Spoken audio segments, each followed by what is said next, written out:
Oi, gente, tudo bem? Meu nome é Tassiana Cruz, eu sou psicóloga clínica e hoje eu vim conversar com vocês a respeito de um assunto muito interessante que às vezes eu tenho demanda no consultório, pessoas perguntando a respeito do assunto e eu achei legal esclarecer para vocês. Primeiro eu quero começar dizendo para vocês que fragilidade emocional não tem nada a ver com sensibilidade emocional. A sensibilidade emocional, ela pode ser definida como uma qualidade excepcional do ser humano, inerente ao ser humano. Já a fragilidade emocional responde, acima de tudo, à falta de ferramentas internas da gente para gerenciar nossos estados internos complexos, bem como a gente percebe assim, uma clara dificuldade em lidar com as dificuldades mais simples da vida cotidiana, né? Então, vamos esclarecer primeiro a diferença desses dois termos, através de um fato importante. Muitas vezes, algumas pessoas conseguem normalizar sua fragilidade emocional, explicando que esse é o modo de ser dela, é o modo de compreender a vida, de viver. Eu sou uma pessoa sensível e não posso mudar isso. Então, a pessoa pode sim dizer isso como uma autodefesa. Tá? Mas a fragilidade emocional nos leva muitas vezes a estados debilitados, caracterizados pela ansiedade, estresse, a depressão. Então, antes da gente tentar explicar, né, a nossa fragilidade, a gente tem que tentar entender o que isso causa dentro da gente e o que a gente precisa fortalecer dentro da gente, né, para a gente conseguir viver uma vida mais tranquila, uma vida mais equilibrada, com relações mais equilibradas, mais saudáveis, né? A gente deve entender que a partir do momento que um comportamento ou atitude gera apenas sofrimento, insegurança, falta de controle sobre o próprio ser, desculpas não são válidas, tá? Não quando o que alcançamos é infelicidade.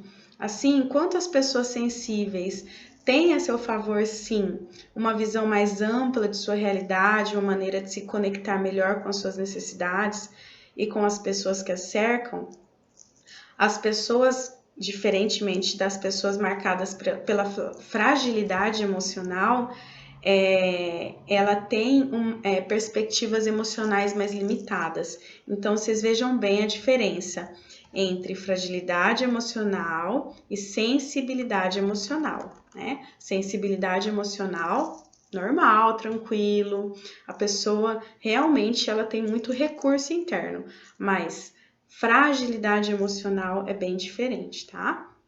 Além disso, esse traço de fragilidade emocional, em alguns casos, é um indicador de algum problema subjacente, algum problema sério, como transtorno depressivo, ansiedade, má administração emocional, entre outros. Sobre a fragilidade emocional, tem alguns estudos que foi explicado o fato de que porque os nossos jovens hoje apresentam essa tendência crescente de depressão, estresse, dependência emocional grave, e o que é pior, tentativas de suicídio.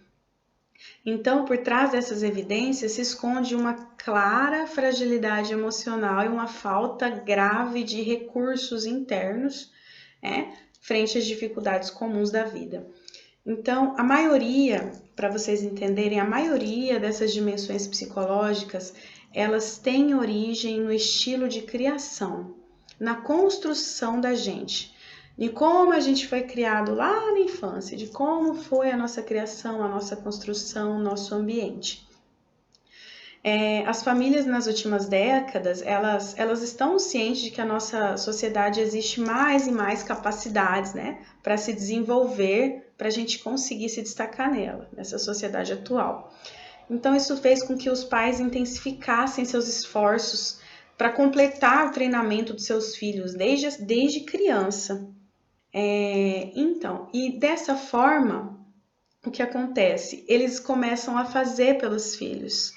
a não dar autonomia para esses filhos, a não ensinarem esses filhos a caminharem com as próprias pernas, a entenderem como eles são, o que eles gostam, o que realmente alimenta eles de fato, nutre eles de fato, qual o trabalho que para eles seria realmente uma coisa que daria satisfação e sentido a ele e ao mundo, né? Tudo isso, sem dúvida, é compreensível, né? A gente entende como os pais hoje estão perdidos, como eles querem tentar fazer pelos filhos o que não foi feito por eles, mas esse excesso acaba tirando a autonomia, e isso é um fator importante para o nosso desenvolvimento.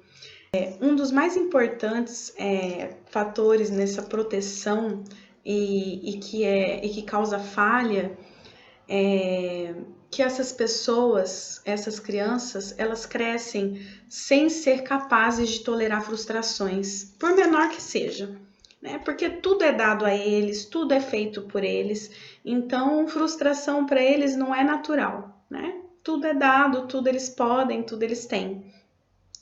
Então essas crianças dificilmente elas aprendem a tomar decisão autonomamente. Eles se sentem seguras e são muitas vezes ajeitadas quando se trata de administrar suas próprias emoções. Então, pouco a pouco, elas percebem aos olhos dos outros que não são tão especiais assim, né? Que lhes faltam habilidades, recursos internos, estratégias para poder reagir a questões elementares, a questões do dia a dia, as adversidades que podem vir. Então, como eles vão conseguir desenvolver os seus potenciais e as suas habilidades com alguém fazendo por eles? Então, é uma geração que vem com essa dificuldade. Então, como que eu posso saber que eu sou uma pessoa frágil emocionalmente?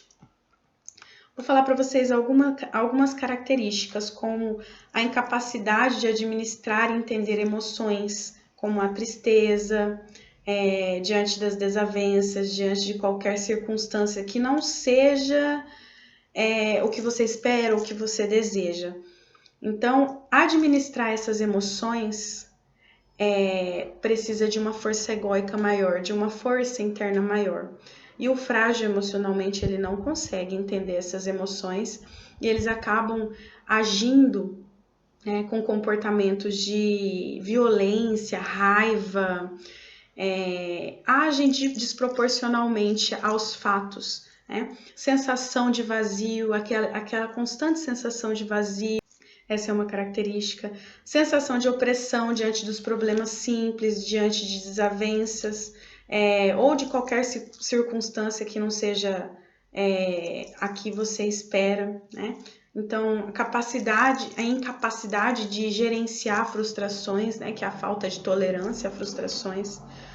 Dificuldade de controlar a própria vida, de planejar a vida, de colocar metas. Então, controlar a própria vida para uma pessoa frágil emocionalmente é muito difícil, praticamente impossível.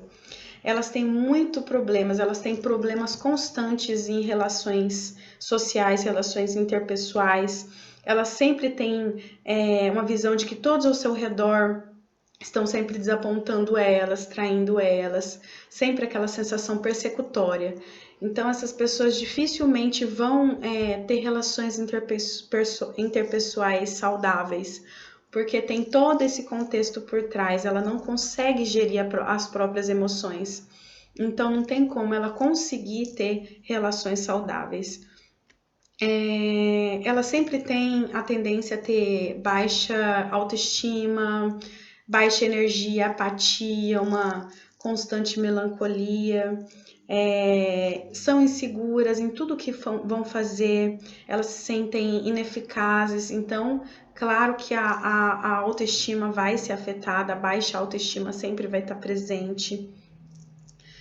E essas são algumas, né, das características, que eu tenho para dizer para vocês, é que a nossa saúde emocional depende, em muitos casos, sim, da maneira como nos educaram, né, da qualidade dessas primeiras interações, né, das nossas primeiras relações objetais lá no início da nossa vida, como foi a nossa construção. Mas, no entanto, uma má criação, uma educação ineficaz, não nos determina, né? Nunca é tarde para a gente vencer essa fragilidade emocional, porque a gente pode sim tomar rédeas da nossa vida, nós somos responsáveis pelas nossas ações. Então, a partir do momento que a gente entende isso, a gente entende que a gente tem condições de buscar um tratamento, de buscar um profissional, de se fortalecer emocionalmente, né? Temos o direito, sim, de ser sensíveis, mas nunca frágeis, né? Nós nunca iremos cruzar essa linha onde deixamos todo o nosso eu ser fragmentado em pedaços quebrados por onde nossa identidade, valores e belezas interiores escapam. No entanto, como alcançar isso? Como se livrar dessas fragilidades que limitam a nossa felicidade, né? Eu vou fazer um outro vídeo falando para vocês sobre estratégias para fortalecimento do eu e se levantar como uma pessoa forte emocionalmente. Eu aguardo vocês, tá bom? No próximo vídeo, até mais.